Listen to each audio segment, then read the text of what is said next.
Bienvenue à cette masterclass Shopify. Cette vidéo s'adresse principalement à toutes les personnes qui veulent créer leur première boutique en ligne. Elle s'adresse aussi à toutes les personnes qui ont déjà créé une boutique en ligne avec Shopify, mais qui ne sont pas certains de la configuration et des paramétrages dans leur boutique. Pour toutes ces personnes, j'ai deux nouvelles pour vous, une bonne et une mauvaise.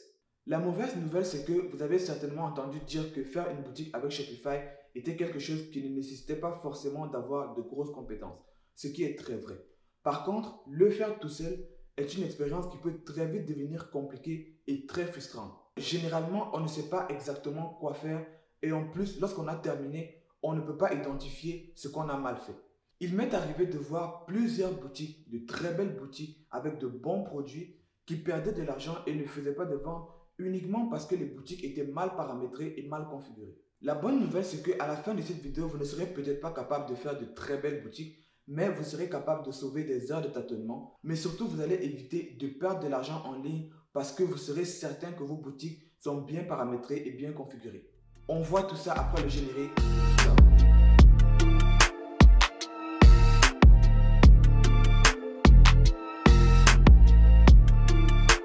What's up? C'est ton boy Willy de Madrid. J'espère que tu vas bien parce que moi, je vais super bien. Et si ça ne va pas, t'inquiète, ça va aller. J'ai récemment fait le constat qu'une vidéo qui montrait uniquement comment créer une boutique avec Shopify, c'était bien, mais ce n'était pas assez. Parce que la création de boutique, c'est juste une petite partie de l'iceberg. Derrière cela, on a la configuration, le paramétrage de la boutique, les applications et bien d'autres aspects qui sont plus importants que le fait de créer la boutique elle-même. Le but de cette masterclass, qui veut dire en français classe de maîtrise, c'est vous apprendre à créer une boutique, mais c'est surtout vous permettre de maîtriser l'outil de création de la boutique. Vous allez maîtriser les paramétrages, les configurations, chaque option, chaque onglet. Et à la fin de cette vidéo, l'outil de création de la boutique qui est Shopify n'aura plus aucun secret pour vous. Pour toutes les personnes qui sont soucieuses d'amener leur business à un niveau plus élevé, pour toutes les personnes qui veulent plus de garanties, pour les personnes qui veulent éviter de faire des erreurs et perdre de l'argent parce que la boutique est mal configurée, j'ai confectionné un document blueprint beaucoup plus détaillé que la vidéo. Vous allez retrouver des cases à cocher de chaque étape à ne pas manquer. Ça veut dire que lorsque vous faites votre boutique, vous aurez une liste à côté de vous pour savoir si vous avez fait toutes les étapes qui font en sorte que votre boutique respecte les règles et ne va pas vous faire perdre de l'argent. Ce document, je vais le mettre en lien dans la description. Et pour aider le maximum de personnes, j'ai mis ce document pour la modique somme de 10 $. C'est l'équivalent de 2 cafés ou même moins. Par contre, si vous n'avez pas d'argent, ce n'est pas grave, vous ne pourrez pas avoir accès au document. La vidéo pourra toujours grandement vous aider. Sans plus tarder, on va débuter la masterclass.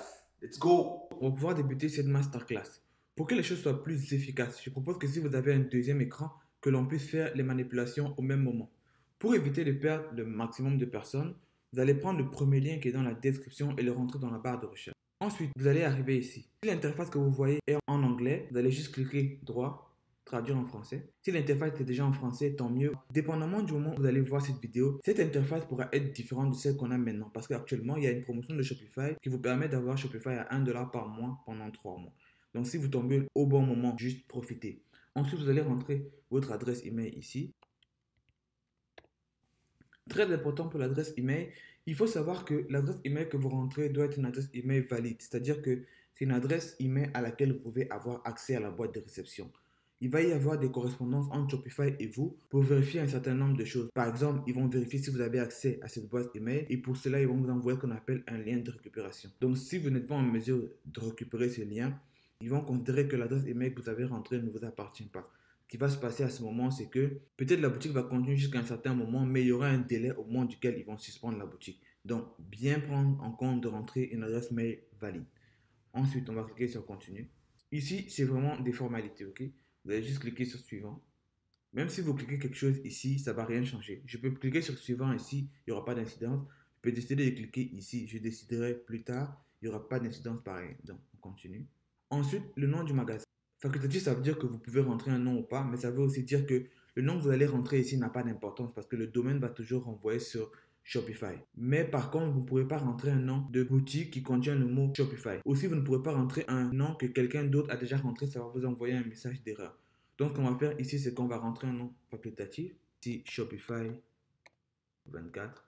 Puis là, ça me dit, le nom de magasin ne peut pas contenir le mot Shopify. Je vais mettre Willy Store. Ok, on va continuer avec Willy Store. Next.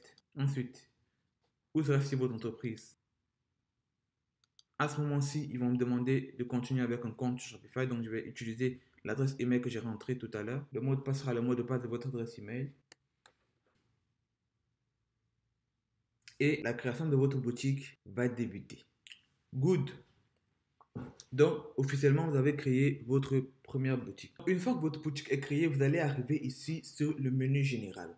Pour certains ici, ce sera en français. Pour d'autres, ce sera en anglais. Si la langue anglaise, c'est un frein pour vous, il est important de configurer tout votre compte et votre boutique. On va venir ici à Settings, qui veut dire paramètres en français. Même si votre boutique est en français, il faut faire la même procédure que moi. Ensuite, on va cliquer sur Language. Ici, généralement, ce qui se passe, c'est que la langue par défaut est en anglais si votre boutique est en anglais. On va mettre Changer par défaut et on va mettre Français, French. En changeant ici, ce qui va se passer, c'est que vos pages de checkout, le panier, le search, les cartes cadeaux, les mots de passe et le thème sera par défaut en français. Mais ce n'est pas tout. Ça veut dire que je vais juste enregistrer ici. Ici, quand je fais ça, vous voyez que j'ai toujours, pour ceux qui ont la version anglaise qui se voit, ici c'est toujours marqué en anglais. Pour d'autres, ce sera marqué en français.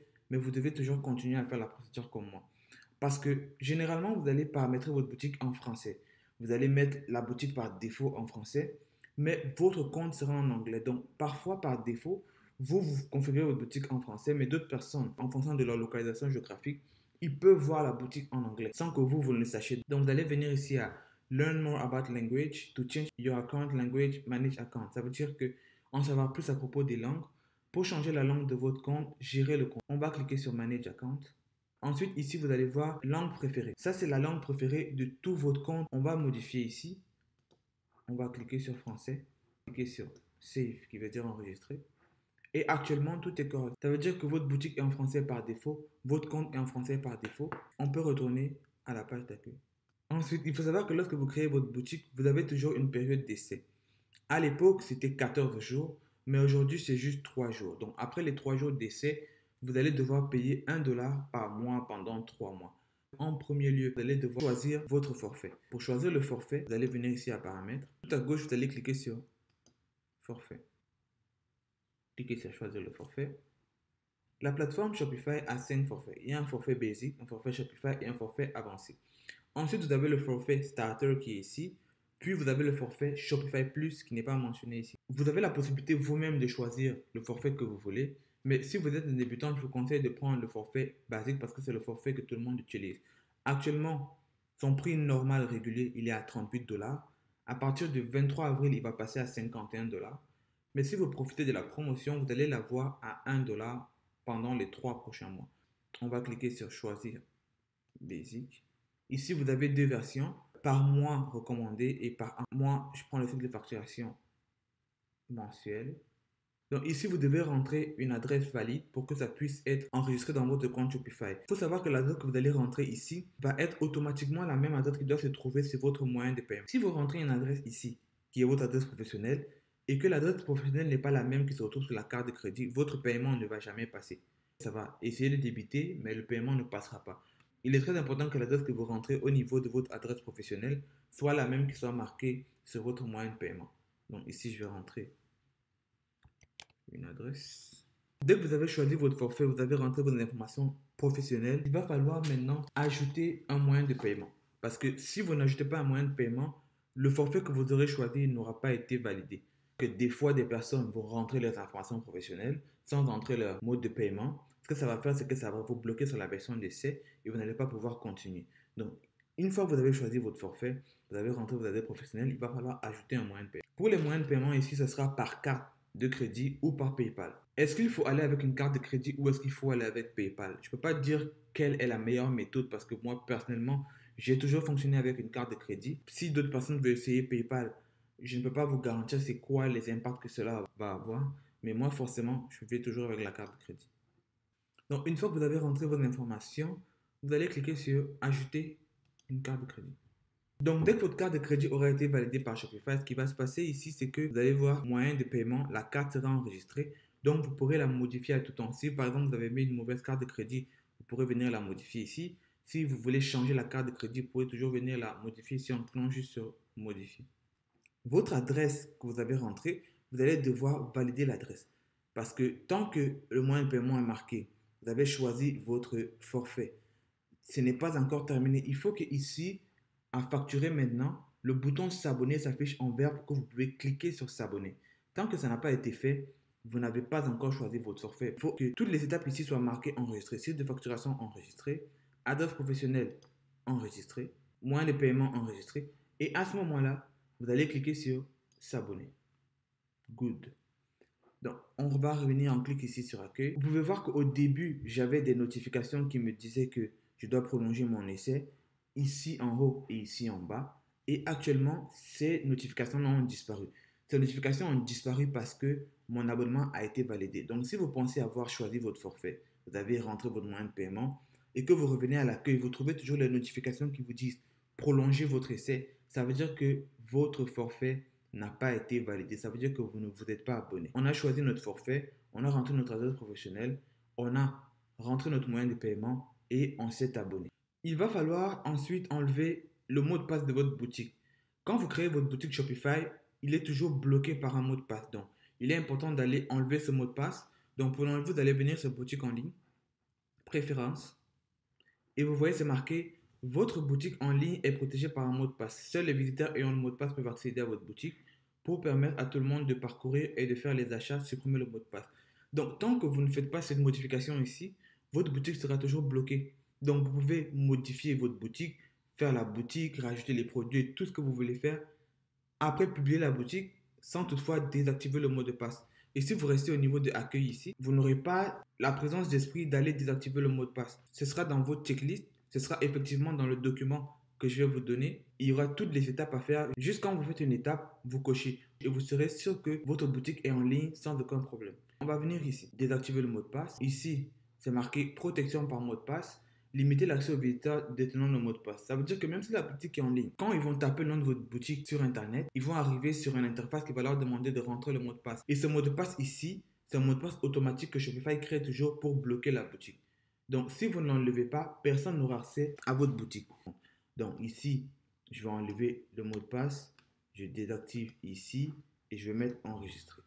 Là, ça me dit votre boutique est ouverte. Ça veut dire que vu que j'ai enlevé le mot de passe, les personnes peuvent taper le nom de ma boutique et venir sur mon site. Une fois que votre boutique aura été déverrouillée, c'est-à-dire que vous aurez désactivé le mot de passe automatique de Shopify, votre boutique sera désormais en ligne. Mais votre boutique sera désormais en ligne sous l'appellation de, par exemple, dans mon cas ici, j'ai appelé ma boutique Willy Store bar 9259. Mais le site de la boutique, ce sera Willy Store bar 9259.myshopify.com. Pour que quelqu'un accède à votre boutique, il devra taper cette URL. S'il tape uniquement Willy Store bar 9259.com, il ne va arriver nulle part. Parce que comme j'ai expliqué au début, la boutique pointe vers le nom de domaine de Shopify. Pour que la boutique puisse pointer vers le nom que vous avez décidé, on va faire ce qu'on appelle acheter un nom de domaine. Très important. Donc, venez à paramètres, venez ici à domaine, cliquez sur domaine et vous allez venir ici à acheter un nom de domaine. Ici, vous avez deux options. Okay? Actuellement, la boutique pointe sur Willy Store 9259myshopify.com. Ça, c'est la boutique en ligne qui existe. Ça veut dire que si je prends cette URL ici et que je rentre dans la barre ici, voici ce que ça montre. C'est à ça que ressemble votre boutique. Si je prends juste Willy Store 9259 et que je mets .com à la fin, je lance, il n'y a rien. Donc, à ce moment, vous avez deux options. Si vous avez déjà acheté un nom de domaine ailleurs, vous allez cliquer sur connecter un nom de domaine existant. Ça, c'est une procédure qui est assez, pas difficile, mais complexe quand vous ne savez pas comment ça se fait. Par contre, ici, je n'ai pas acheté un nom de domaine, donc je ne peux rien connecter, donc c'est une procédure que je ne pourrai pas faire. Mais vous, si vous êtes débutant, je vous conseillerais au début d'acheter le nom de domaine avec Shopify. Vous allez cliquer sur acheter un nom de domaine. À ce niveau, c'est très important d'avoir déjà eu le nom de votre boutique avant même de créer la boutique. Pourquoi? Parce que généralement, si vous avez un nom de boutique en tête et que vous avez déjà fait le marketing de votre boutique, vous allez venir rentrer le nom de votre domaine et vous allez vous rendre compte qu'il a déjà été utilisé par quelqu'un d'autre. Par exemple, si je décide de vendre des perruques pour les femmes et que j'appelle ma boutique Olivia par exemple, il se peut que si je viens de rentrer ici, olivia.com, vous voyez, ça va marquer non disponible parce que olivia.com a déjà été pris par quelqu'un. Si vous avez fait le marketing de votre boutique avec olivia.com, dire à tout le monde, à tout le quartier que votre boutique va s'appeler olivia.com, faire les flyers avec olivia.com. Une fois que vous allez arriver sur Shopify, vous allez vouloir créer votre nom de domaine olivia.com, vous allez vous rendre compte que ce ne sera plus possible. Donc, vous allez devoir refaire votre marketing à zéro, déchirer vos flyers, appeler vos amis pour dire que finalement la boutique ne s'appelle pas olivia.com. Avant de décider quel est le nom de votre boutique, avant de choisir le nom que vous allez donner à votre boutique, il faut d'abord faire des recherches au préalable. Il y a des moyens de déterminer si oui ou non un domaine est disponible. Choisissez un nom qui n'est pas déjà utilisé. Je mets par exemple olivia789.com. Là, c'est disponible, mais c'est sûr qu'une boutique ne va pas s'appeler olivia799.com. Bon, je vais mettre un nom, par exemple, Mauricia. J'ai choisi le nom de la boutique, mauricia.com. Donc là, ça me montre disponible. Donc là, je vais cliquer sur acheter. Ici, moi, je ne vais pas acheter de nom de domaine. Mais lorsque vous aurez cliqué sur acheter, le nom de domaine va venir avec des adresses email. Donc, ils vont vous donner 2 adresses email de redirection. Ce sera mauricia.com, votre nom de domaine. Et ensuite, vous aurez par exemple info@mauricia.com et vous aurez par exemple sav@mauricia.com. Donc, une fois que votre nom de domaine aura été acheté, la boutique ne va plus rediriger vers willystore9259myshopper.com, mais elle va effectivement rediriger vers le nom de domaine que j'avais choisi. Une fois que vous avez acheté votre nom de domaine, vous pouvez maintenant taper votre nom de domaine dans une barre de recherche et ça va rediriger automatiquement sur votre site web. Ensuite, quand vous avez fait ça, ce que vous allez faire, c'est de régler les paramètres généraux de la boutique. Donc, je viens ici à paramètres et je vais venir sur informations sur la boutique. Vous voyez par exemple ici que c'est toujours marqué willystore 9259, ça ne pose pas de problème. Dans Shopify, ça sera toujours marqué comme ça. Mais au niveau de la vue extérieure, le nom de domaine qui sera marqué sera le nom de domaine que vous aurez acheté. Donc ici, ils vont nous demander de confirmer l'adresse email que nous avons rentrée. Comme j'expliquais tout au début, l'adresse email que vous avez rentrée, ils vont vérifier si effectivement, oui ou non, vous avez accès à cette adresse email-là. Donc, on va cliquer sur paramètres de contact de l'adresse email. Ils vont dire confirmer que vous avez accès à l'adresse nani nana, envoyer un mail de vérification. Non, on va cliquer sur envoyer un mail de vérification. Donc, je viens dans mon adresse mail, dans ma boîte de réception, et je me rends compte qu'effectivement, ils m'ont envoyé confirmer votre adresse email. Je clique dessus et je clique sur confirmer mon adresse email. Donc, ça va nous renvoyer sur une adresse pour se connecter à notre store. Il y aura des étapes de validation toujours. Donc, une fois que je me serai reconnecté, ça va marquer ici vérifier. Donc, on va aller dans les paramètres généraux. On va aller sur l'adresse email. On va cliquer comme on a cliqué. Ça va nous renvoyer dans notre adresse email. On va cliquer sur le lien. Ils vont nous demander de nous connecter avec l'adresse email qu'on a rentrée et le mot de passe. Quand on va se reconnecter à nouveau, ça va nous ramener sur la page ici et ça va marquer vérifier. Ici, au niveau de profil, on va modifier ici. Adresse personnelle de contact entre vous et Shopify. Vous allez marquer votre vraie adresse. Maintenant, email de l'expéditeur. Ici, c'est l'email que vous envoyez généralement lorsque vous voulez communiquer avec un client. Okay. Si votre boutique s'appelle bouteilleverte.com et que votre adresse de SAV s'appelle info@bouteilleverte.com, vous ne pouvez pas venir laisser votre adresse personnelle ici. Beaucoup de personnes ne modifient pas l'adresse de l'expéditeur et ce qui se passe, c'est que quand vous communiquez avec un client, au lieu de communiquer avec l'adresse qui est l'adresse de votre SAV, vous allez communiquer avec votre vraie adresse personnelle. Donc, si vous avez fait une faute, il ne faut pas trop faire l'orgueilleux parce que si vous avez envoyé un mail à ce client-là avec votre adresse personnelle, il pourra vous retrouver de manière urgente. Toujours important de venir ici et de modifier l'adresse de l'expéditeur. Donc, ici, je vais mettre info@feuillevert. C'était quoi? Bouteille verte. Donc, je vais mettre sauvegarde. Vu qu'on a fait une modification au niveau de l'adresse de l'expéditeur, il va toujours nous demander de faire la vérification. Donc, ce qu'on va faire, c'est qu'on va cliquer ici paramètres de l'adresse de contact. Ensuite, on va changer ça pour mettre l'adresse qu'il faut vérifier dans info@bouteilleverte.com. Enregistrer. Lorsque vous avez enregistré, vous allez mettre renvoyer l'email de vérification. Donc, une fois que ça c'est fait, ça va nous envoyer l'email de vérification à cette adresse ici. Dans ce cas-ci, je ne peux pas faire la vérification parce que de mon côté, je n'ai pas créé cette adresse ici. Mais si vous avez acheté votre nom de domaine, vous aurez créé l'adresse email en question. On aura statut du domaine authentifié. Pour authentifier le domaine, donc vous cliquez sur authentifier. Ici, c'est des modifications DNS.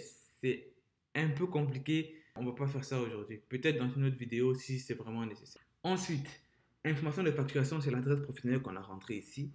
Devise de la boutique. Dépendamment de l'endroit où vous allez vendre, vous aurez une devise de boutique.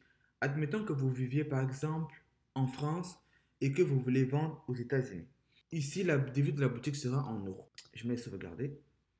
Je mets euro ici. Puis, il me dit votre marché correspondant est devenu Allemagne afin de correspondre à votre nouvelle devise. Ici, ça n'a pas trop d'importance. On va voir ça plus tard. Donc, actuellement, la devise de ma boutique, c'est euro. Parce que j'ai dit que je vis en France et je veux vendre aux États-Unis. Donc, si je vis en France, la devise de ma boutique sera forcément en euros. Donc, moi, je vais vendre aux États-Unis. Ce que je fais, c'est que je vais venir ici et je vais changer pour mettre dollar États-Unis. On va mettre enregistrer. Une fois que la devise de ma boutique est par défaut États-Unis, j'ai encore la possibilité de modifier la devise de ma boutique tant que je n'ai pas fait de vente. Aussitôt que vous aurez fait la première vente, vous n'aurez plus la possibilité de modifier manuellement votre devise. Très important à comprendre. La seule façon de pouvoir modifier la devise après avoir fait votre première vente, c'est de contacter le support. Ensuite, ici en bas, format d'identifiant de la commande. C'est comme ça que va s'afficher vos commandes. Vous avez la possibilité de le modifier. Par exemple, si votre boutique s'appelle bouteille verte, vous pourrez par exemple mettre ici BF, bouteille verte. Maintenant, vos commandes vont s'afficher BV 1001, BV 1002, BV 1003. Ça dépend de vous, c'est pas très important, mais c'est bon à savoir. Ensuite, fuseau horaire ici, unité de poids, kilogramme, système métrique. Ça, c'est bon. Devise de la boutique, mettre la bonne devise. Fuseau horaire, bon fuseau horaire. Unité de mesure, kilogramme. Le suffixe de vos commandes, c'est good. Donc, une fois qu'on a fait ça, on a terminé pour le paramètre généraux de la boutique. Donc, maintenant qu'on a fini les paramètres généraux de sa boutique, ce qu'on va faire, c'est qu'on va ajouter un produit. Vous voulez créer une boutique pour vendre des produits en ligne. Peut-être vous voulez vendre des produits digitaux, c'est-à-dire qu'une formation, un e-book, un programme de fitness. Vous voulez vendre des produits physiques, des sandales, des vêtements, la lingerie. Vous voulez vendre un service de réparation à domicile, un service d'installation à domicile. Peu importe ce que vous allez devoir vendre, vous allez devoir ajouter le produit. Maintenant, si vous voulez par exemple vendre un produit qui existe déjà, ça veut dire que vous allez prendre le produit de quelqu'un pour le vendre sur votre boutique. C'est plus facile à faire parce que vous allez l'importer d'une plateforme. Si par contre vous voulez le faire en mode j'ai mon propre produit, je veux le vendre dans ma boutique, ce que vous devez faire, c'est que vous devez importer votre produit, ajouter les images, c'est-à-dire une représentation visuelle de ce à quoi ressemble votre produit. Donc vous pouvez faire venir ici à produit, ajouter un produit, ou alors vous pouvez juste rester sur accueil et cliquer sur ajouter un produit ici. Ça va dépendre de vous. Maintenant, si on vient ici sur trouver un produit à vendre, généralement, ça c'est pour des personnes qui vont faire de l'achat-revente. C'est-à-dire vous achetez chez un fournisseur, puis vous le revendez à des clients, toutefois en mettant une marge que vous allez garder pour vous. Donc ici, on va aller sur accueil, on va cliquer sur ajouter un produit. Le produit que vous allez ajouter, généralement, il va d'abord falloir ici rentrer le nom du produit. On va rester sur la thématique de la bouteille verte. Je vais rentrer ici bouteille verte. Ensuite, ici, vous avez ce qu'on appelle la description. Ça veut dire que sur la page produit de votre produit, excusez-moi pour la tautologie, il y aura un texte à écrire. Comment est-ce que vous allez présenter le produit? Faire en sorte que quand le client lise ce que le produit va faire pour lui, il ait tout de suite envie de l'acheter. Ici, dans cette case ici, vous pourrez ajouter des photos, des gifs et du texte. On va prendre une image. Admettons que je vais vendre un produit. Okay, ça, c'est un produit que j'avais vendu à l'époque et ça tombe même bien, ça ressemble à une bouteille. Donc ici, je sélectionne ma photo, je la fais entrer. Je vais juste la centrer. Parfait. Donc ici, par exemple, j'ai rentré une image de ma bouteille verte. Ok. Donc ça va marquer ici bouteille verte. Ici, ça va marquer la photo de la bouteille verte. Ensuite, pour le texte, il y a une nouvelle fonctionnalité qu'on appelle Shopify Magic. Shopify Magic, en fait, c'est l'IA de Shopify qui vous permet maintenant de faire des descriptions de manière automatique sans devoir réfléchir vous-même au texte que vous allez faire. Donc, généralement, ce qui se passe, c'est que vous allez cliquer dessus et vous allez rentrer des mots-clés de votre produit de manière à ce qu'il puisse rédiger une description adaptée ici. Vous pouvez régler le ton expert, ton encourageant, ton convaincant, ton audacieux, sophistiqué. Je vais mettre convaincant. Ici, je vais mettre bouteille verte, sans plastique, non toxique, en silicone. Je vais mettre rafraîchis l'eau.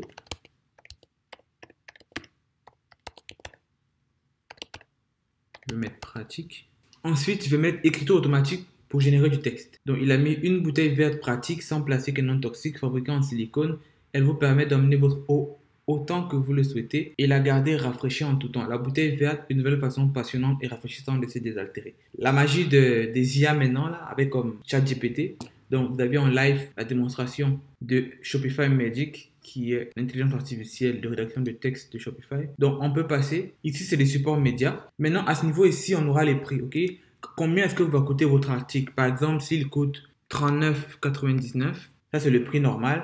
Généralement, sur les boutiques, ce qu'on fait, c'est que lorsqu'il y a des promotions ou lorsqu'on veut inciter les gens à passer à l'action rapidement, on va souvent faire croire qu'ils sont sur une bonne affaire. On va leur dire que le produit coûte normalement 70 $, mais qu'actuellement, on va le laisser à 39,99 pour une période de temps réduite. Ça fait que sur votre boutique, ce prix-ci sera le prix officiel et ce prix-ci sera ce qu'on appelle le prix barré. Ce prix de 70 sera coché comme s'il était barré. Ça dépend de vous. Si vous voulez, vous mettez ça comme incitatif pour acheter. Si vous ne voulez pas faire de prix barré, vous allez juste le laisser comme ça. Et puis, ça va juste marquer le prix de 39,99. Ici, c'est le coût de l'article. Ça, c'est plus personnel. Admettons que ça vous coûte généralement pour livrer et acheter le produit chez le fournisseur, ça vous coûte 15 $.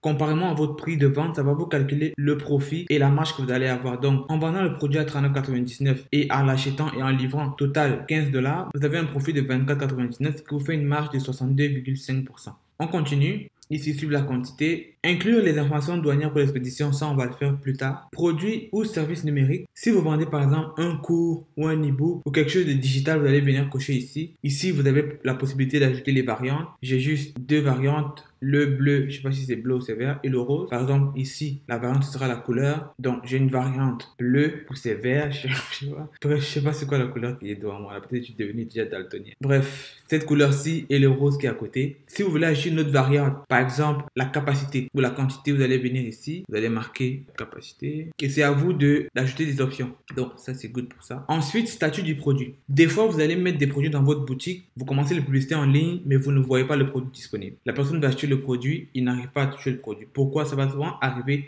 lorsque le statut du produit sera marqué comme ébauche. Quand vous avez fini de faire l'importation de votre produit, vous avez fini de faire la description, les photos et tout, vous devez absolument venir l'enlever de ébauche à actif, toujours. Ne jamais oublier. Très important. Des fois, vous pouvez tout faire vos paramétrages et laisser vos produits sur ébauche. Vous allez perdre des ventes. Ensuite, publication en cours. Ça, c'est les canaux de vente. La boutique en ligne, c'est le principal canal de vente. Nous, on n'a pas de point de vente, c'est-à-dire qu'on ne vend pas sur une boutique physique. Donc, on va décocher ça et on va mettre terminé. Maintenant, si vous allez faire par exemple de la publicité Facebook Ads, vous allez faire du Google Ads, vous allez faire du TikTok Ads, vous allez faire du Snapchat Ads, les canaux de vente ici, vous aurez boutique en ligne, vous aurez Facebook, vous aurez Google, vous aurez TikTok, vous aurez Snapchat. Ça, on va voir ça un peu plus tard. Ensuite, les marchés. C'est marqué États-Unis et international. C'est marqué États-Unis parce que tout à l'heure, j'ai marqué, si vous vous rappelez bien, la currency, comment on dit en français, la devise en USD. Dollar américain. C'est pour ça que automatiquement il a mis mon marché États-Unis international. Catégorie du produit, cette bouteille-ci, normalement c'est une bouteille pour les animaux. C'est une bouteille qui permettait de faire boire les animaux. Elle est comme ça à la base. Quand tu soulèves le couvercle, ça fait un endroit où tu peux mettre de l'eau pour faire boire ton animal. Donc je vais mettre articles, animaux et articles de compagnie. Je vais cliquer ici. Donc quand vous allez finir de faire tous les paramétrages qu'on a fait, vous allez cliquer sur enregistrer. Le produit que je viens d'ajouter est disponible sur mon canal de vente boutique en ligne. Si vous pouvez remarquer ici le petit point vert, ça veut dire que le produit est déjà disponible. Quand j'actualise ici, vous voyez maintenant que sur la boutique Willy Store, la boutique est totalement vide, mais par contre, j'ai déjà le produit bouteille verte qui est marqué. En fait, ici, il n'y a pas de photo. Je l'ai mis sur la description, mais je ne l'ai pas mise sur le produit lui-même. Donc, on va venir ici, bouteille verte. Je vais juste cliquer ici.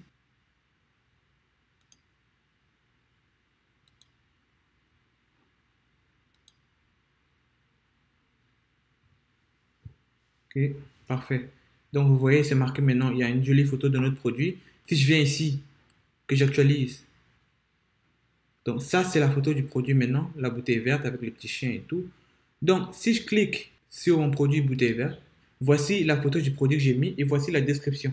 Donc, c'est ça quand on dit importer votre produit, de ramener tous les éléments, c'est-à-dire les photos, les représentations, les vidéos du produit de manière à ce que le client, quand il vient sur la boutique, il puisse avoir une représentation concrète dans son esprit de ce qu'il va acheter. Ensuite, si on vient sur la boutique, on se rend compte que c'est marqué ici épuisé. Ça veut dire qu'il n'y a pas de stock.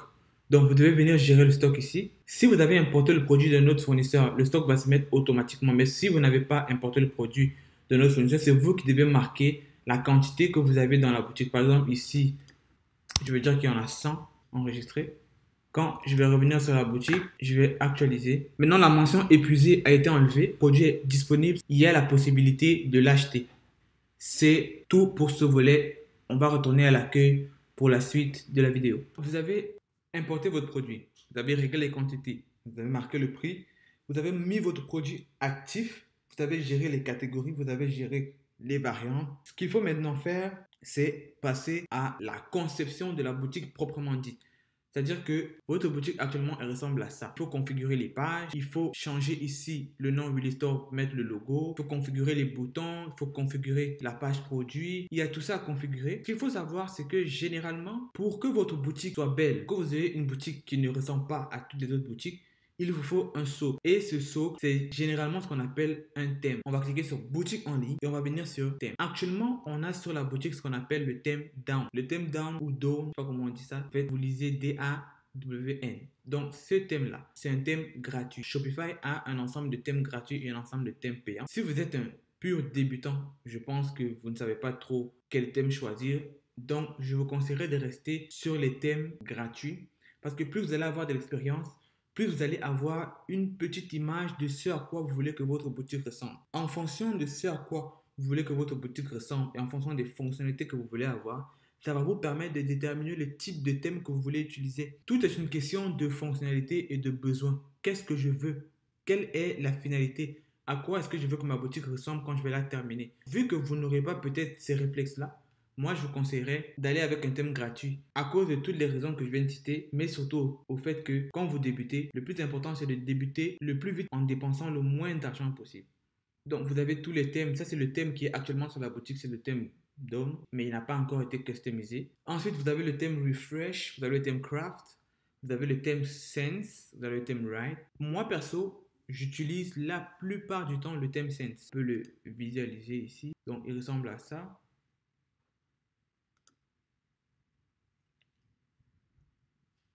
Donc, si vous faites une boutique avec le thème Sense, il va ressembler à ça. Moi, j'aime bien les couleurs dégradées. C'est super beau. Ça fait vraiment nice, là. J'adore simplement. Donc, à côté de ça aussi, vous avez des thèmes payants. Comme par exemple, ici, le Impulse, qui est à 350 $ USD. Vous avez le Symmetry. Honnêtement, là, je vais être honnête avec vous. Moi, je n'ai jamais utilisé un thème payant. Je n'ai jamais payé pour un thème. Jamais. Déjà parce que j'avais comme... Au début, j'avais pas d'argent. Là, j'ai toujours même pas d'argent. C'est ça. Je n'utilise pas de thème payant. Si vous voulez utiliser un thème payant, c'est tant mieux. Si vous avez la possibilité d'utiliser un thème payant. Mais honnêtement, quand on débute, on n'a pas assez d'argent. Et même si on a assez d'argent en business, le plus important, c'est de dépenser le moins d'argent pour en faire le plus possible et faire des bénéfices. C'est ça la stratégie business. Donc, ça, c'est pour les thèmes. Donc, quand vous voulez maintenant choisir un thème, vous allez cliquer sur le thème ici. Vous allez mettre Try Theme, donc essayer le thème. Shopify va ajouter le thème à votre boutique. Et quand le thème sera ajouté à votre boutique, il va apparaître ici en dessous du thème principal qui est sur la boutique. Une fois que le thème a été importé sur votre boutique, ce que vous devez faire, c'est publier le thème. Vous allez cliquer ici sur Publier pour que ce thème-ci soit remplacé par celui d'en haut. Donc, on va cliquer sur Publier.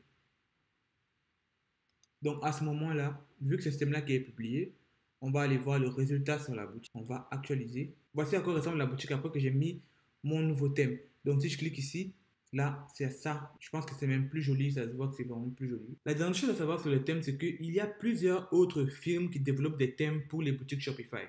Donc, par exemple, il y a le thème Fastlane, il y a le thème Turbo, il y a le thème Speedfly.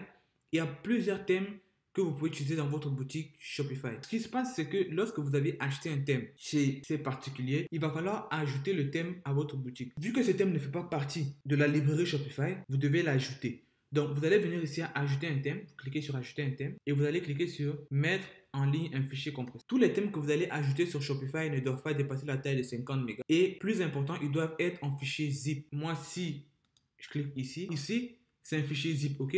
Mais ce n'est pas un thème, je vais juste cliquer dessus. Et je vais ouvrir. Là, le fichier zip pèse 5,39 mégas et je peux le télécharger, mais je ne vais pas le télécharger parce que ce n'est pas un thème en fait. C'est juste un dossier qui est au format zip. Donc, si vous avez un thème, vous le mettez dans les documents de votre ordinateur, vous allez ajouter un thème, télécharger le fichier au format zip et vous allez mettre télécharger un fichier. Ce sera tout pour uploader un thème que vous avez acheté en extérieur dans Shopify. Quand vous avez fait ça, ce sera tout pour la partie du thème. Donc maintenant que votre thème a été publié sur votre boutique, vous avez le produit qui est dans la boutique, vous avez le thème, mais maintenant il faut concevoir la boutique. Donc pour concevoir la boutique, ce qu'il faut savoir c'est que faire une très belle boutique, ce n'est pas une compétence qui peut se transmettre. Faire une belle boutique, soit vous avez du style et du goût, soit vous n'en avez pas, ou alors soit vous le développez au fur et à mesure.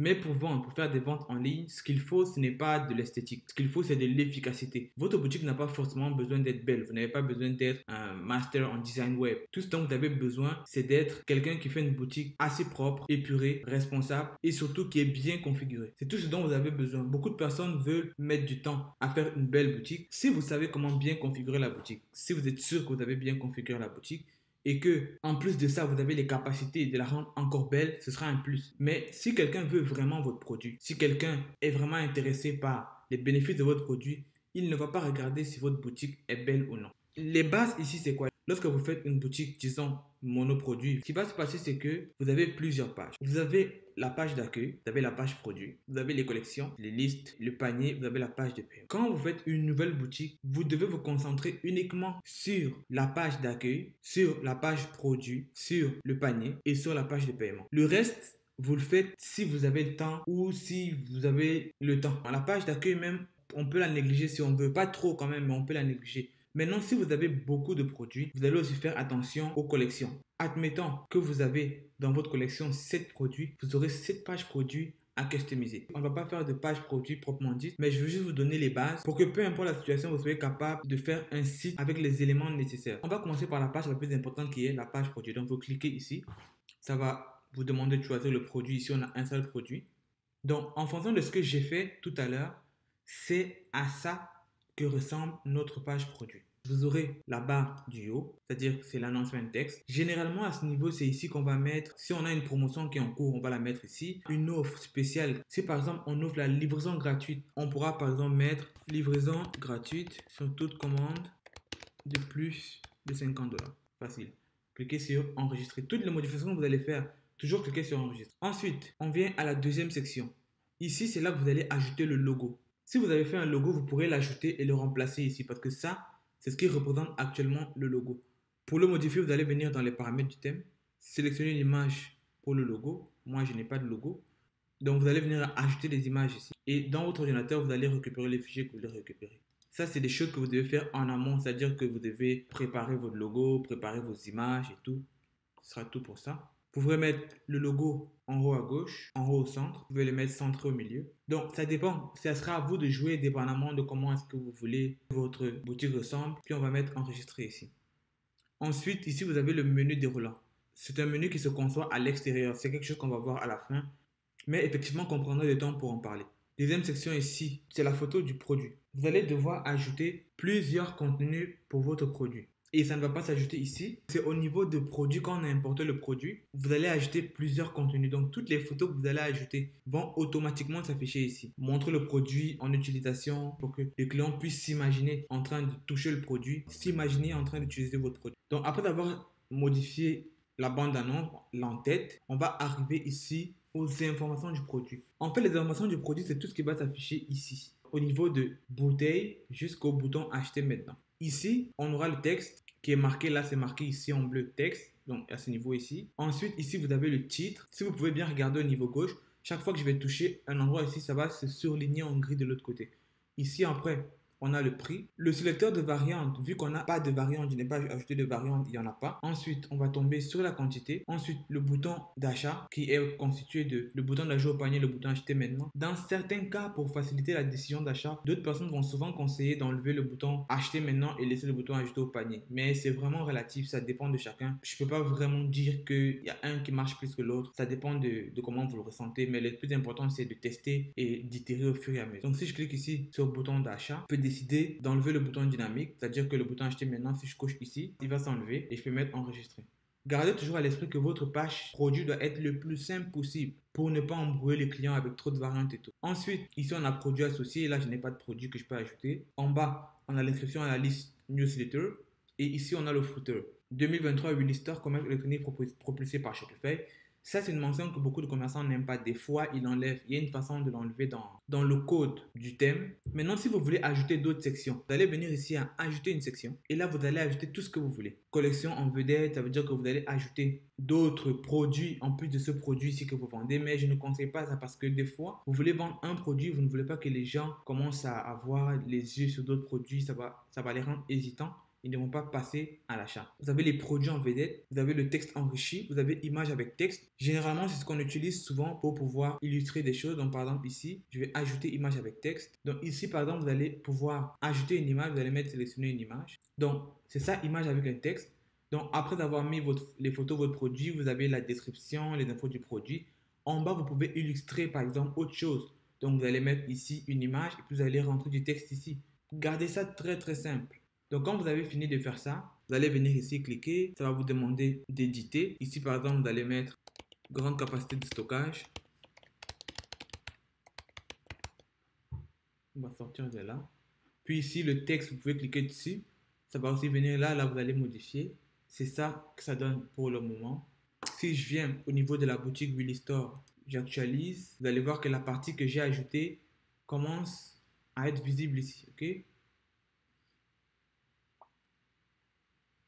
On va revenir sur la boutique. Ensuite, vous pourrez ajouter d'autres choses. Vous pourrez ajouter par exemple un formulaire de contact. Si quelqu'un veut poser une question, vous allez mettre votre formulaire de contact ici. On va juste enregistrer. Pour déplacer une section à l'autre, vous allez juste cliquer sur la section et voir si vous la mettez plus haut ou plus bas. Donc, on va la laisser ici. Par exemple, ça, on va juste essayer un peu. Si je veux la mettre plus bas, je clique ici. Si je veux la mettre plus haut, je clique ici. Et c'est bon. Donc, dans le fond, c'est ça votre page produit. Ne pas compliquer. Mettre des photos du produit, mettre le titre du produit, son nom, le prix. Si vous avez des variables, rajouter les variables, la quantité, le bouton d'ajout au panier, la description produit. Lorsque vous ajoutez le produit, vous ajoutez du texte. Ensuite, vous ajoutez les sections que vous voulez. Une image avec du texte. Si vous avez encore autre chose à illustrer, vous pouvez encore rajouter une autre image avec du texte. Ensuite, le formulaire de contact, très important parce que les gens vont vouloir vous contacter pour vous poser des questions. Si vous savez un peu faire du design et tout, vous allez rajouter une FAQ. Si vous êtes encore inspiré, vous ajoutez d'autres sections ici, mais comme je dis tantôt, restez super simple ici. Si vous n'avez pas beaucoup d'expérience, restez super simple. Ne donnez que des informations qui vont aider le client à passer à l'achat. Quand on a terminé ici, on va aller au niveau du panier. J'ai le sous-total, ce qui va s'afficher. C'est uniquement ici parce que je n'ai pas ajouté de produit au panier. Donc, on va essayer d'aller faire ça pour voir, faire en sorte que ça se modifie. Je vais ajouter au panier. Donc là, ça m'a marqué 2 produits. On va mettre voir le panier. C'est à ça que va ressembler notre panier. Quand quelqu'un va acheter un produit chez vous, il est important de venir ici et de modifier le panier pour voir à quoi ça ressemble. Dans votre panier, on aura ici, ça va marquer votre panier, c'est bien. La banderole en bas, c'est bien. Instruction sur la commande, c'est important parce que des fois, si quelqu'un commande votre produit, il va mettre des recommandations spéciales, par exemple, déposer mon colis chez le voisin ou par exemple emballer le colis doublement, livrer uniquement le mardi et le mercredi. Il va mettre ça ici. Ensuite, procéder au paiement. Ça, c'est pour votre page de panier. Vous ajoutez ce que vous voulez ici, mais n'allez pas trop foufou là. Comme je dis, gardez ça simple. Ensuite, on va aller sur la page de paiement. Ici, c'est notre page de checkout comme je dis tantôt. On va attendre que Shopify nous met le checkout à une page parce que pour le moment, je me rends compte que c'est toujours le checkout en plusieurs pages parce que ici, vous allez rentrer votre numéro de téléphone ou email. Vous allez rentrer votre adresse et après, ça va vous diriger vers une autre page. Pour le moment, c'est vrai que ça a été annoncé qu'il y aurait des modifications, qu'on sera maintenant capable de tuner la page de checkout. Ici, dans cette interface, ce n'est pas possible. On va vérifier si avec les mises à jour, ça est possible de le faire au niveau des paramètres. C'est tout pour ici parce que généralement, tout ce que vous pouvez faire au niveau de votre page de checkout, c'est de modifier le logo. On va juste revenir au niveau de la page d'accueil parce qu'on a déjà fait la page produit, on a fait le panier, on a fait la page de paiement. On va venir au niveau de la page d'accueil. Donc, au niveau de la page d'accueil, les essentiels, c'est ceci. La bande pour annoncer une promotion ou votre offre unique de valeur, l'USP. Ici, vous allez remplacer le logo. Ici, vous allez mettre une image, la main image de votre produit. Si c'est une boutique monoproduit, vous mettez le produit phare que vous vendez. Si c'est une boutique multi-produit, vous allez juste mettre quelque chose qui va refléter votre boutique. Donc ici, je mets terminé, je mets enregistrer. Donc c'est à ça que va ressembler votre main image. Je tiens à préciser que ce n'est pas une vidéo pour créer une boutique parce que tout ce que je fais, c'est juste pour vous montrer quoi faire de manière à être efficace. Ensuite, quand vous avez mis une main image ici, à ce niveau ici, on met toujours le bouton découvrir. Parce que si on a mis le produit, on met le bouton découvrir qui lui va toujours rediriger sur la page produit. Parce qu'on ne veut pas que les gens mettent du temps sur la page d'accueil. Parce que ça ne nous sert à rien de les avoir sur la page d'accueil quand nous, on veut qu'ils achètent le produit. S'ils cliquent sur le bouton ici, chez moi, c'est marqué Shop Now. Si vous avez fait une modification et que la modification en question ne vous plaît pas, vous pouvez juste appuyer sur le bouton ici pour faire back. On revient ici. Je vais mettre là découvrir. Et ici, on va mettre un texte hook.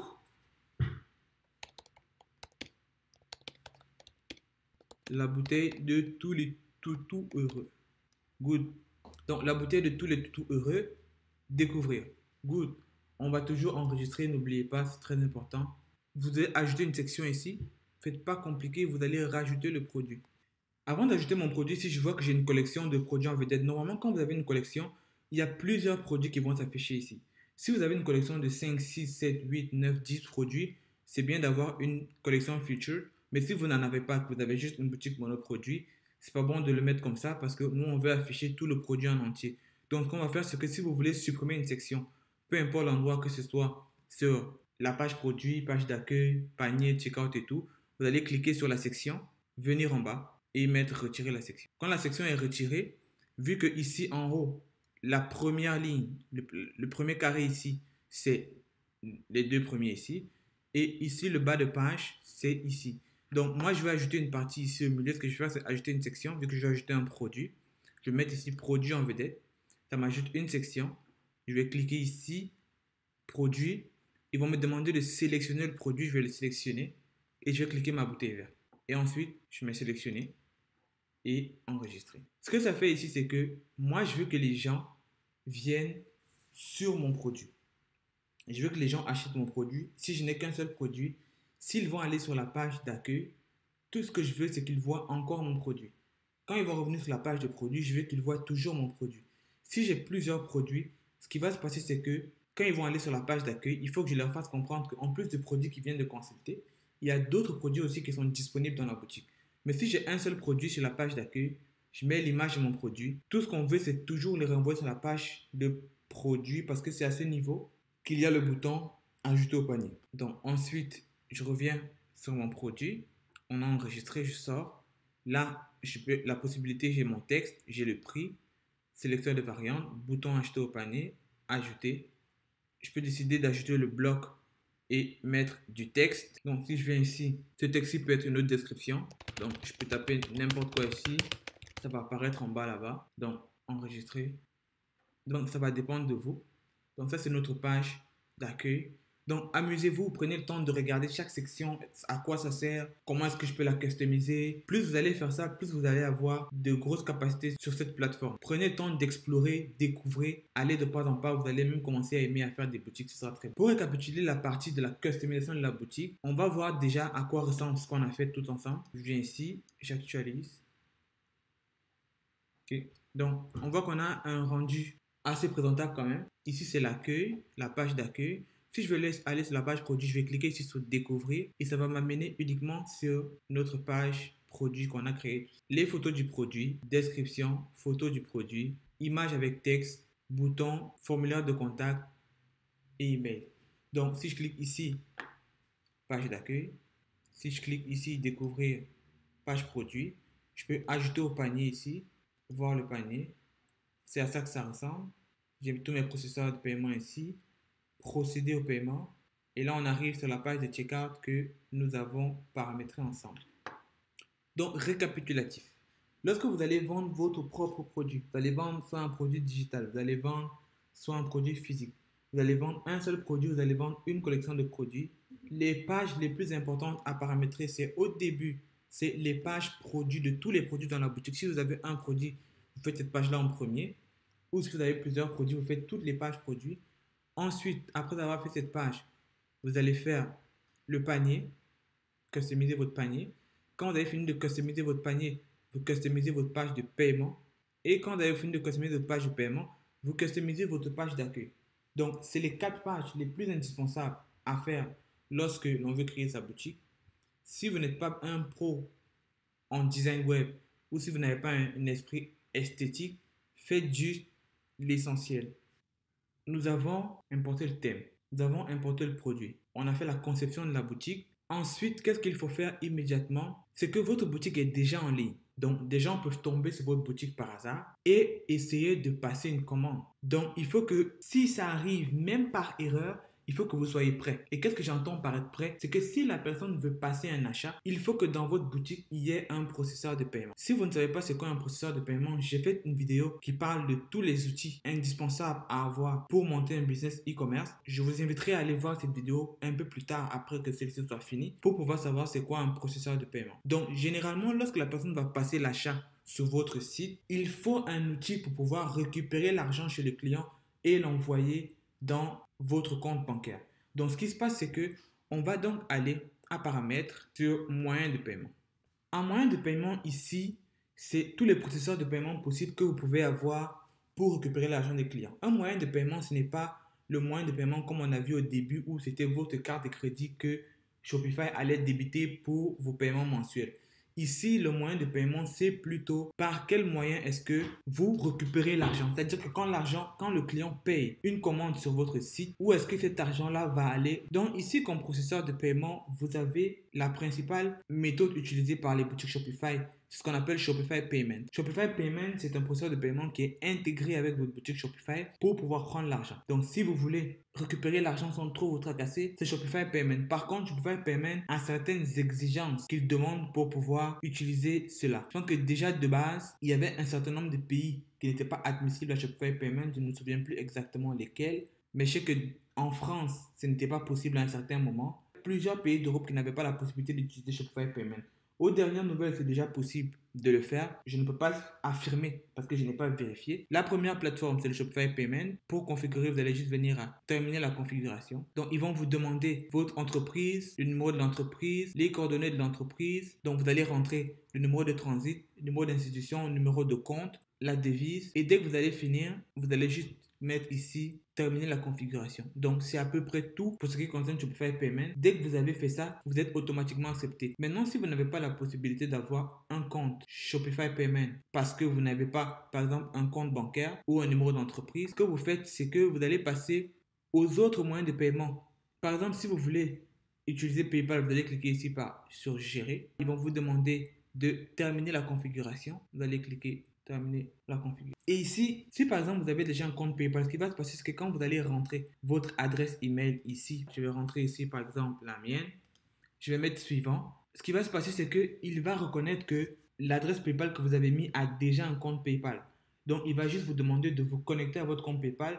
Et une fois que vous serez connecté à votre compte PayPal, ça va faire automatiquement le lien avec votre boutique Shopify. Donc, votre compte PayPal aura déjà une connexion avec Shopify. Maintenant, dans le cas où vous n'avez pas de compte PayPal, ce qui va se passer, c'est qu'à ce niveau ici, vous devrez créer un nouveau compte PayPal. Maintenant aussi, je sais qu'il y a des difficultés dépendamment du pays où vous vous trouvez. D'autres n'ont pas la possibilité de créer un compte PayPal. Mais l'idéal, c'est d'avoir un compte PayPal avant et de connecter un compte PayPal existant. Ensuite, vous avez un autre moyen de paiement. Vous avez un moyen de paiement qui s'appelle Stripe. Je pense que c'est assez connu par beaucoup de personnes.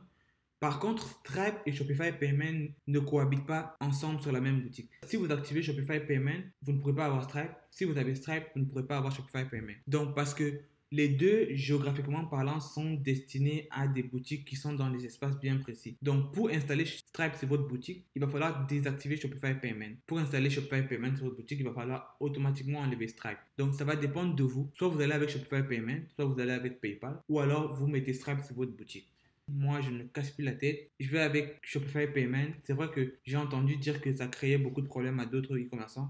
Mais moi, j'utilise Shopify Payment. Maintenant, ça va dépendre de vous, ce que vous allez aimer. Ensuite, moyen de paiement manuel. Il y a la possibilité pour vous de faire ce qu'on appelle du cash on delivery. Cash on delivery, ça veut dire que la personne fait la commande, vous allez livrer et la personne paye après livraison. Je n'ai jamais essayé. Je sais qu'il y a des pays, je crois, si je ne me trompe pas, l'Espagne ou l'Italie, où on fait beaucoup de cash on delivery, mais je n'ai jamais essayé ces marchés là-dedans. Je ne peux pas donner d'avis objectif dessus. Donc, ça, c'est pour les moyens de paiement. Une fois que vous avez paramétré votre moyen de paiement, vous pouvez cocher sur votre liste que c'est fait et vous continuez.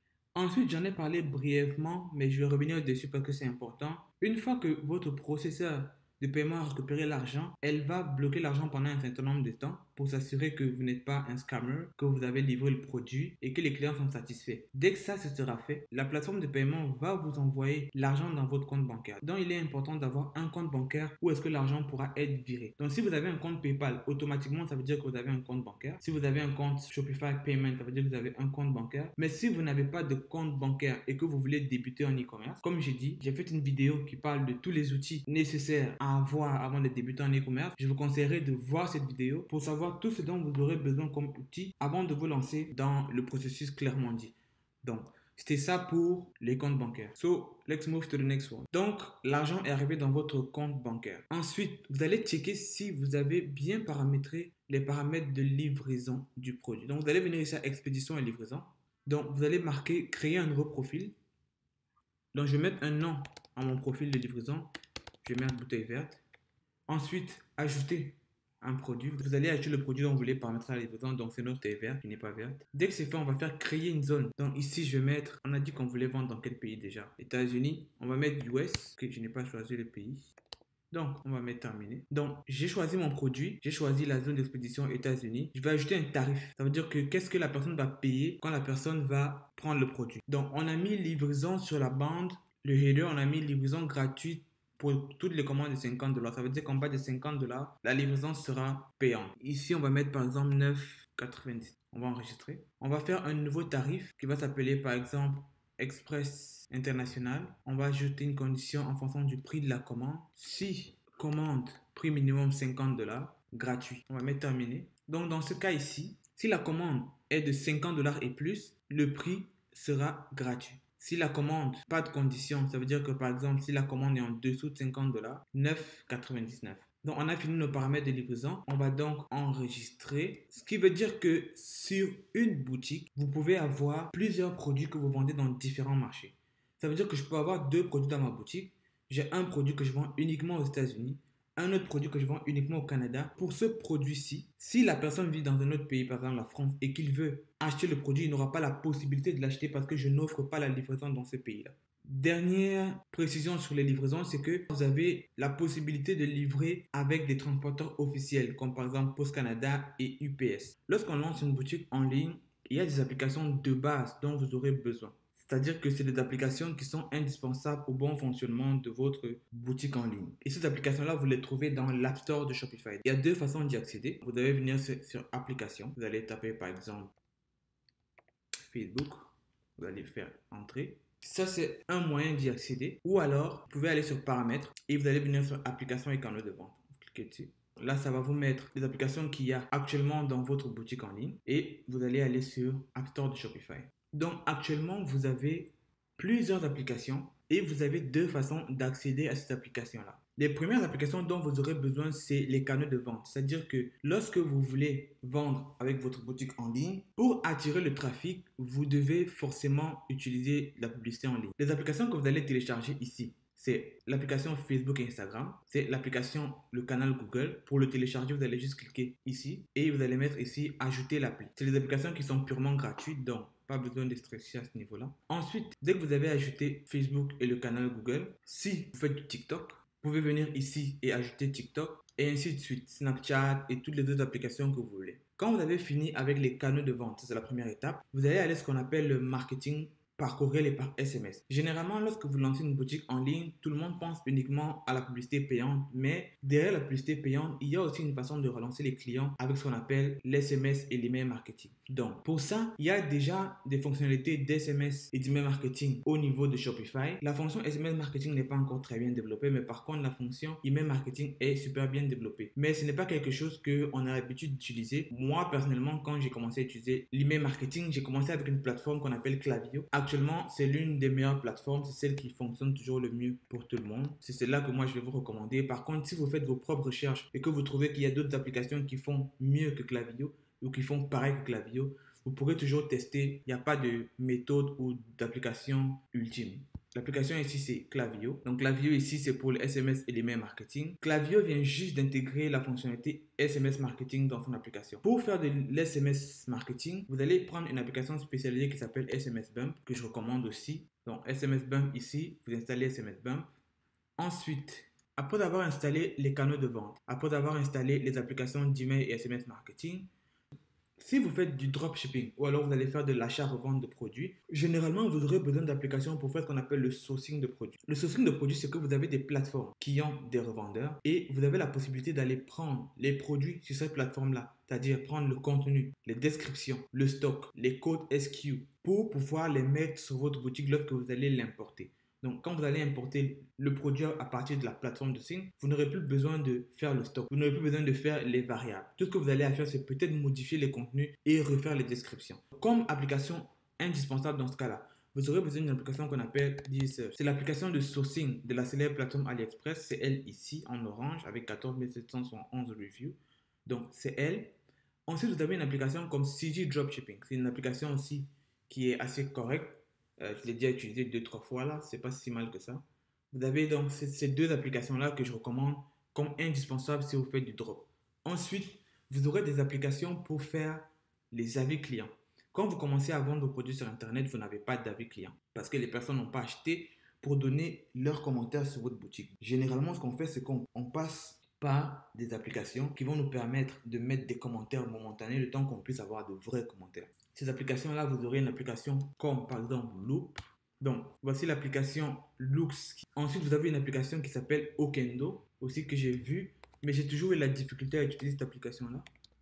Je ne sais pas pourquoi, toutes les fois où j'ai voulu l'utiliser, ça me semble être une bonne application, mais toutes les fois où j'ai voulu l'utiliser, là, j'ai toujours eu des difficultés. Je ne me suis jamais en sorti avec ça. Ensuite, vous avez Ali Review. Là, je ne suis pas très sûr de l'application, mais je pense que c'est elle ici. Ensuite, le dernier indispensable, là, mais mettez-le toujours dans votre boutique, c'est super important, c'est l'application Vitals. C'est l'application de Shopify, c'est une application qui vous donne un essai gratuit de 30 jours. Une superbe application, c'est une application dans laquelle vous avez toutes les applications. C'est la super application de marketing tout en un. Je pense que c'est ça qui va clore le volet application. On va juste faire un petit récapitulatif. Vous aurez besoin des applications pour les canaux de vente, indispensables pour votre boutique. Vous aurez besoin des applications pour le SMS et l'email marketing, indispensable. Vous aurez besoin des applications pour les commentaires dans votre boutique. Vous aurez des applications de sourcing de produits. Ça veut dire que si vous prenez les produits sur d'autres plateformes, vous aurez besoin d'applications de sourcing de produits. Et en dernier, vous aurez besoin de la super application, c'est-à-dire une application tout en un pour le marketing que vous allez intégrer dans votre boutique. Donc, ça va clore le volet application et on va tout de suite passer à la suivante. Après avoir téléchargé toutes vos applications, il va falloir les configurer. Donc, si vous avez téléchargé vos applications, vous allez aller une à une les configurer par ordre d'importance. Pour moi, les applications les plus importantes à configurer en premier, ce sont vos canaux de vente. Donc, vous allez venir ici à Applications, ici. Donc, toutes les applications que vous aurez téléchargées vont s'afficher ici. Admettons que vous avez téléchargé votre application Facebook. On va le faire juste pour Facebook.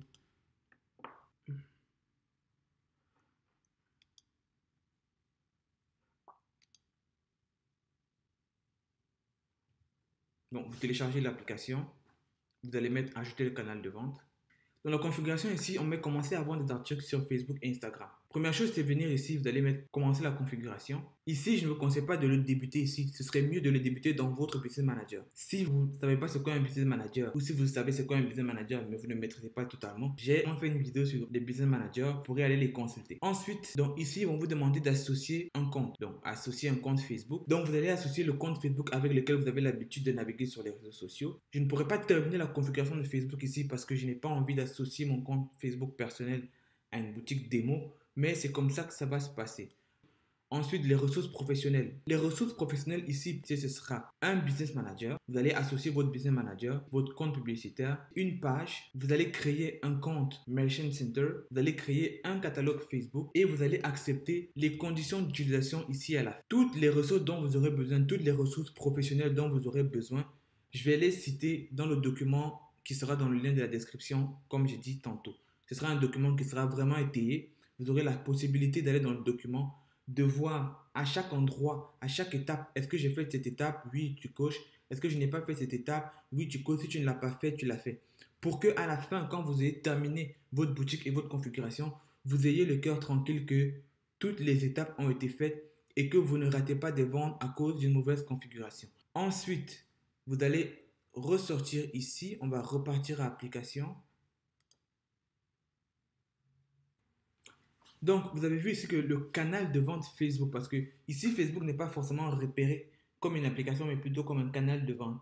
Quand vous allez télécharger le canal Google, vous allez faire la même chose, prendre le canal Google, faire les paramétrages, de manière à ce que vous puissiez faire la publicité aussi sur Google Ads si vous en avez envie. Comme je dis ici, cette vidéo, c'est une masterclass, c'est une vidéo qui est destinée à vous montrer à quoi sert chaque bouton, comment paramétrer. Et dans d'autres vidéos, on va faire des vidéos de paramétrage d'application, on va faire des vidéos de configuration proprement dite de chaque canal de vente, configuration Facebook, configuration Instagram. Mais ici, c'est vraiment de vous montrer exactement tout ce que vous devez faire de A à Z dans votre boutique pour qu'elle soit fonctionnelle. Ensuite, vous allez configurer aussi les applications d'email et d'SMS marketing.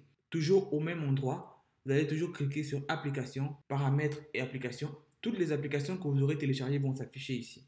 Donc, vous allez configurer les applications d'SMS marketing. Ça veut dire que si un client vient sur votre site, il commence le processus d'achat, il ne termine pas, il faut que vous soyez capable de le relancer avec un email. C'est-à-dire que vous allez lui envoyer un email automatique sans que vous n'ayez à faire quoi que ce soit, qui va aller lui rappeler que frère, il y a une commande que tu as commencée, tu ne l'as pas terminée, viens la terminer. Vous n'aurez pas à bouger le petit doigt parce que ça sera fait automatiquement une fois que vous aurez programmé l'application. Une fois que vous aurez bien paramétré vos applications, vous n'aurez plus rien à faire. Par contre, ici, vous allez venir à boutique en ligne et vous allez aller à préférences. Ici, à préférences, c'est à ce niveau ici que vous allez faire les paramétrages de Google Analytics. Pour ceux qui savent c'est quoi Google Analytics, ici, c'est un peu beaucoup plus avancé, mais vous allez avoir ce qu'on appelle un G-Tag que vous allez venir rentrer ici pour pouvoir faire le suivi de vos conversions, le suivi des utilisateurs, le suivi des data qui se passent sur votre boutique. Ici, c'est vraiment la version simplifiée de ce que vous pouvez faire comme suivi avec Google Analytics, mais il faut quand même venir rentrer le code ici. Ici, c'est pour le pixel Facebook. Si je clique sur configurer ici, ça va nous ramener sur la configuration de tout à l'heure, à l'endroit exact où on était tout à l'heure, où il était question de configurer vos ressources, c'est-à-dire à l'intérieur de ça, vous avez le pixel. Mais la configuration du pixel Facebook est beaucoup plus efficace au niveau du Business Manager lui-même. Comme je dis, si vous voulez voir comment ça se fait, allez regarder mes vidéos sur les Business Managers. Donc, une fois que vous aurez fini la configuration de vos canaux de vente, vous aurez fini la configuration de vos applications d'email et SMS marketing, vous serez maintenant prêt à faire proprement de la publicité en ligne, à ramener du trafic sur votre boutique en ligne parce que vous êtes sûr et certain que les configurations de base ont été faites. Ce qu'on a déjà fait jusqu'ici, c'est des choses très importantes que si vous oubliez cela, vous allez penser avoir une boutique, pourtant vous n'en avez pas une. Pour terminer proprement la boutique, il y a quelque chose que je fais toujours en dernier parce que sortir, revenir dans la conception de la boutique, ça pose beaucoup de soucis. C'est les politiques. Généralement, quand vous vendez un produit, il faut que vos politiques de retour soient très bien identifiées. Parce que la personne va acheter un produit, peut-être la livraison ne va pas être faite à temps, peut-être ça va venir en retard, peut-être le produit va venir endommagé, peut-être la personne va recevoir le produit et dire qu'elle n'a pas reçu. C'est pour ça qu'il faut faire les pages. Les pages que vous devez absolument faire, vous allez venir ici à page. C'est les politiques de confidentialité, conditions générales d'utilisation et de vente, les politiques de retour. C'est les trois politiques que vous devez absolument mettre au niveau de votre boutique pour pouvoir faire face à tous les problèmes que vous allez avoir, au moins à 50%. Vous allez rentrer ici, là vous allez écrire CGV et CGU, conditions générales de vente et d'utilisation. Vous allez mettre ajouter une page. Vous allez copier des templates ici. Il existe des templates sur Internet de conditions générales de vente et d'utilisation déjà bien rédigées. Vous allez juste copier ces pages-là et venir les entrer ici.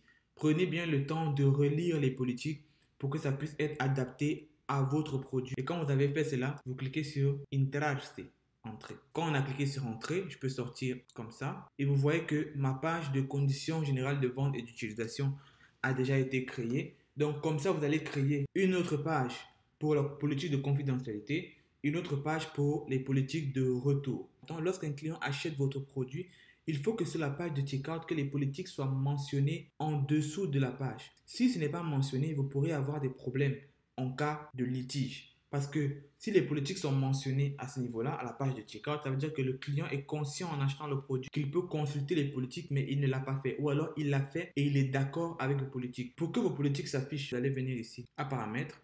vous allez venir à politique et vous allez rentrer votre politique de remboursement ici, votre politique de confidentialité ici, votre politique, votre condition d'utilisation ici, politique d'expédition et vos coordonnées. Pour que vos politiques s'affichent maintenant sur le footer de votre page, vous allez venir ici à navigation et au niveau du footer menu, vous allez entrer dans footer menu ici et vous allez ajouter les pages. Vous allez ajouter conditions générales d'utilisation, politique de confidentialité, retour et remboursement. Donc vous allez venir ici ajouter un élément. Vous allez mettre ici page et à page, je vais choisir ceci. Donc là, je vais ajouter. Vous pouvez changer le nom du menu ici. Vous allez mettre, je vais juste mettre politique ici et je vais enregistrer le menu. Donc vous allez mettre toutes les pages ici et ça va devenir un menu qui contient toutes ces pages là. Et vu que ici c'était marqué footer menu, ça veut dire que ça va s'afficher en bas de votre page. On passe à la suite. Pour pouvoir faire ce qu'on appelle de l'email marketing, vous aurez besoin du contact mail de vos clients. Comment faire pour avoir le contact mail de vos clients? Vous avez généralement sur tous les sites internet, lorsque quelqu'un arrive sur votre boutique en ligne ou lorsque vous arrivez sur les boutiques en ligne d'autres personnes, il y a généralement ce qu'on appelle un pop-up. Un pop-up, c'est ce qui va s'afficher automatiquement lorsque vous arrivez sur le site web. Ça survient généralement au bout de 20 secondes ou lorsque vous avez scrollé les 3/4 de page du site web. Le pop-up, c'est important parce que ça vous permet de récupérer le mail de la personne et de le relancer beaucoup plus tard avec des offres. Lorsque vous faites ça, si la personne convertit, vous allez avoir un coût d'acquisition qui sera super faible, contrairement au fait que si vous avez obtenu le client avec l'achat média. Ici, je ne vais pas faire la configuration du pop-up, mais je vais en venir au fait que généralement, lorsque le pop-up s'affiche, ce qui se passe, c'est qu'on donne toujours un 10% de rabais. Gagnez 10% de rabais sur votre première commande si vous nous donnez votre adresse email. Ou enregistrez-vous à notre newsletter et gagnez 10% de rabais sur votre première commande. Vous avez déjà eu l'habitude de voir ça. Donc, pour ce fait-là, vous allez venir ici à réduction et vous allez créer un code de réduction. Vous allez venir ici, vous allez créer un code ici, montant réduction sur la commande. Dans cet onglet ici, par exemple, vous allez mettre Toto. Montant fixe ou pourcentage, on va mettre pourcentage 10%. Point de vente, ça veut dire que les clients qui vont recevoir les 10%, ils doivent venir d'où? On va mettre Facebook, Instagram. Exigence minimale, il faut qu'ils aient acheté un produit. S'applique à tous les clients. Oui. Limiter le nombre d'utilisations par client. Oui. Réduction sur les frais d'expédition. Ça va dépendre de vous. Ensuite, vous allez mettre enregistrer. Votre code de réduction Toto est actif. Ça veut dire que lorsque vous allez paramétrer votre pop-up, lorsque la personne va rentrer son adresse sur le pop-up, automatiquement un message va s'afficher avec ce code. Vous allez dire par exemple, obtenez vos 10% avec le code Toto. Puis il va copier son code Toto. Puis quand il va faire son achat sur votre site, il va appliquer le code de 10% pour pouvoir bénéficier.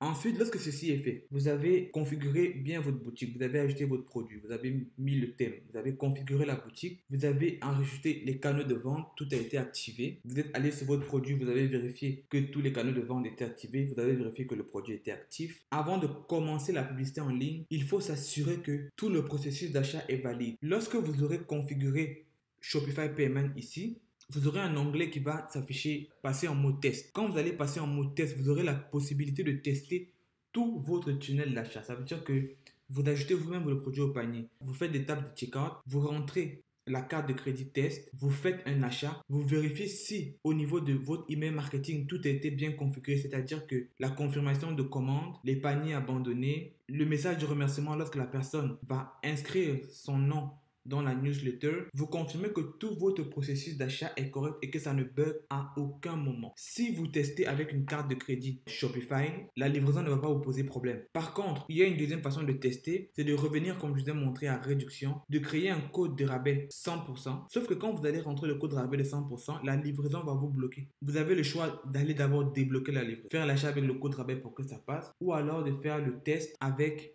une carte de crédit test spécialement conçue pour Shopify. Pour cela, vous aurez besoin d'abord de terminer de faire la configuration de Shopify Payment et de passer la boutique en mode test. Donc ça, c'est vraiment la dernière étape à faire lorsque vous avez fini la configuration, la création, la conception de votre boutique et que vous êtes prêt à passer au niveau des publicités, tester tout votre tunnel d'achat du début jusqu'à la fin. Parce qu'il ne faudrait pas que votre boutique sorte et que lorsque la boutique sort, que les utilisateurs aient de la difficulté ou aient un problème avec la boutique, mais personne n'aura le moyen de vous dire à vous qu'il y a un problème sur votre boutique. Vous allez rester attendre que les commandes viennent, les commandes ne viendront pas. En se disant peut-être que le produit n'est pas bon, Pourtant, vous avez péché au niveau des configurations. Une fois que vous avez fait vos tests, les relances de panier d'abondance sont parties. Commande passe. Vous avez donc la certitude que votre boutique, même si ce n'est pas la boutique la plus belle du monde, a été bien configurée. Je vais donc vous faire une présentation définitive de l'appareil en général. Donc ici, vous avez l'accueil. Lorsque vos commandes vont entrer, vous aurez la possibilité de venir vérifier vos commandes ici. Donc toutes les commandes qui vont entrer ici. Vous aurez la possibilité de venir vérifier les paniers abandonnés ici, voir s'ils ont été relancés ou pas. Ensuite, ici on a les produits. C'est ici que va s'afficher tous les produits que vous avez acheté sur votre boutique. Ensuite, ici, vous avez les collections. Ça, c'est les collections de produits. Ici, c'est pour gérer le stock et l'inventaire de vos produits. Ici, par exemple, on a vu que la bouteille verte disponible, c'est 100. C'est moi-même qui ai rentré ça, si vous vous souvenez, au début de la vidéo. Ici, on a les cartes cadeaux. Donc, vous avez la possibilité sur votre boutique de créer des cartes cadeaux pour voir tous les clients de votre boutique. Les personnes qui ont passé un achat sur votre boutique, vous allez venir à client. Parce que généralement, quand quelqu'un passe un achat, ça va garder son adresse email et son numéro de téléphone s'il l'a rentré. La valeur moyenne de sa commande. Ici, contenu, ça contient les méta-objets et les fichiers. Ensuite, analyse de données, une partie très importante. C'est ici, par exemple, que vous allez voir le nombre de visiteurs sur votre boutique. Par exemple, ici, on voit 3 visiteurs, mais c'est parce que moi-même, j'ai accédé à ma boutique aujourd'hui plusieurs fois. Ici, les ventes totales. Ici, le taux de clients existants. Ici, que vous avez les informations importantes pour votre boutique. Est-ce que vous avez fait des ventes? Sinon, oui, combien de ventes? Est-ce que le taux de conversion est bon? Qu'est-ce que je dois modifier? Et là, vous pouvez gérer sur le nombre de temps. Vous dire par exemple que sur les 7 derniers jours, j'ai fait combien de visiteurs, combien de commandes. C'est normal que pour nous, c'est 0. La boutique a été créée aujourd'hui. Ensuite, le marketing. C'est ici que vous allez voir, par exemple, si vous avez plusieurs canaux de vente. Vous avez Facebook, vous avez Google, vous avez TikTok. Si par exemple, vous avez tous ces canaux de vente, vous allez ici voir quel canal a généré le plus grand nombre de ventes. Ici, c'est marqué canal. Ici, c'est les ventes, visites, commandes, taux de conversion. Donc, par exemple, ici, ce sera marqué Facebook, 5 ventes, visite 3 personnes, le taux de conversion de la valeur moyenne. Vous allez avoir par exemple Google, ça va classer ici tous les résultats que vous obtenez en fonction des canaux de vente. Donc là, c'est les campagnes. Là, c'est les automatisations comme les paniers abandonnés. Ici, c'est là que vont entrer les outils comme Klaviyo dont j'ai parlé tout à l'heure. Ici, vous avez les réductions. On en a déjà parlé. Ici, c'est la boutique en ligne. Si vous avez envie de personnaliser à nouveau votre boutique, si vous avez envie de la modifier, ce sera ici que ça va se faire. Là, si vous voulez faire des articles de blog, c'est pas mauvais aussi. Là, c'est les pages. Là, c'est la navigation. La navigation, c'est là où vous allez faire les menus, le menu de haut de page, le menu de bas de page. Ensuite, vous avez les préférences. C'est ici que vous avez le mot de passe qu'on a débloqué au début. Vous avez Google Analytics. Vous avez la configuration de pixels. Là, vous avez les points de vente. Ici, les employés. Ensuite, là, les emplacements. Là, les applications, comme je vous ai montré tout à l'heure. Et ici, les paramètres. Donc, actuellement, ici, vous maîtrisez l'outil Shopify. Parce que tout ce que je vous ai montré dans la vidéo ici, c'est tout ce que vous devez savoir pour pouvoir faire une boutique bien bâtie, bien configurée. Vous avez tous les outils en main. Tout ce qu'il vous manque maintenant, c'est de passer à l'action.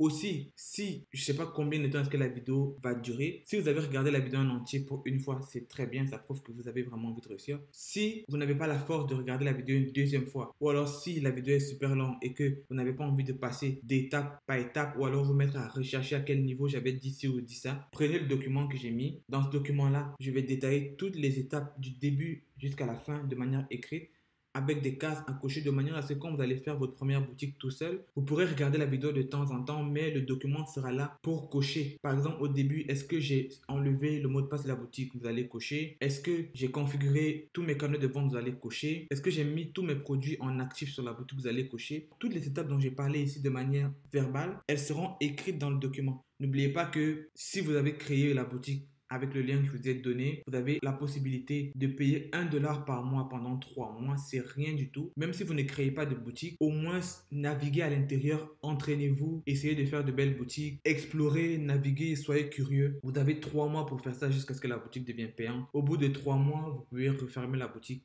Ou si vous avez vraiment pris la température, vous avez aimé la chose, vous pouvez démarrer en e-commerce ou en dropshipping. Peu importe le business que vous voulez démarrer, démarrez quand même. Même si vous échouez, ça va faire de l'expérience que vous pourrez utiliser plus tard. Donc c'est tout pour cette première masterclass. Je suis vraiment content de l'avoir terminée. Ça m'a pris beaucoup de temps de tournage. Ça va probablement me prendre aussi beaucoup de temps de montage. Mais je suis satisfait de la qualité qui va être délivrée. J'espère que ça va aider chacun de vous. So, on se voit derrière mon écran. Ciao. Nous sommes arrivés au thème de notre vidéo et je suis conscient qu'il y a eu beaucoup d'informations qui ont été délivrées. Donc si vous n'avez pas tout compris, c'est tout à fait normal. Juste skipper les parties que vous avez déjà compris et revoir les parties que vous n'avez pas compris. Pour aller plus loin et plus en détail, vous avez le document Blueprint dans la description pour la modique somme de 10 $. Je suis persuadé que c'est un document qui va grandement vous aider parce que moi-même, je l'utilise. Ensuite, en utilisant le lien qui est dans la description, vous avez la possibilité de bénéficier de 3 jours d'essai gratuit. Ensuite, de payer 1 $ par mois pendant 3 mois sur votre abonnement Shopify. Vous allez pouvoir faire des économies d'à peu près 150 $. Si vous avez aimé la vidéo, n'hésitez pas à lâcher un pouce bleu, partager, liker, vous abonner, activer la cloche de notification pour ne pas manquer mes nouveaux contenus. Sur ce, on se dit à dans 2 semaines pour une nouvelle vidéo. Gardez la pêche, stay fit. Ciao. Mesdames et messieurs, je vous dis à bientôt.